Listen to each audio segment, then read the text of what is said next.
Trátase dunha obra que o Concello de Vilagarcía considera imprescindible, pero pola que non se interesou ningunha empresa. A reforma integral do pabillón de Fontecarmoa saiu a licitación por 1,7 millóns de euros, pero ninguén a quere facer.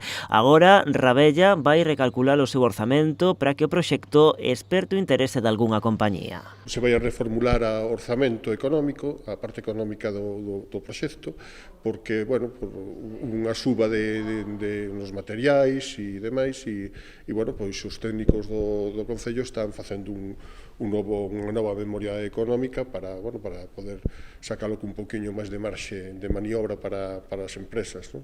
Como di o concelleiro, esta situación débese á suba dos prezos dos materiais que fai que as empresas non queiran asumir o proxecto. Cun incremento do orzamento para o goberno local, o problema quedaría resolto. Nestes momentos, os técnicos municipais traballan para recalcular o custo da obra. Están os técnicos traballando en eso e, bueno, o antes posible, porque, bueno, o plazo de execución é de 7 meses e queremos telo o antes posible listo. A reforma do pabillón é urxente, di o concelleiro. A actuación integral permitiría, por exemplo, rematar co problema de condensacións que sofre a infraestructura.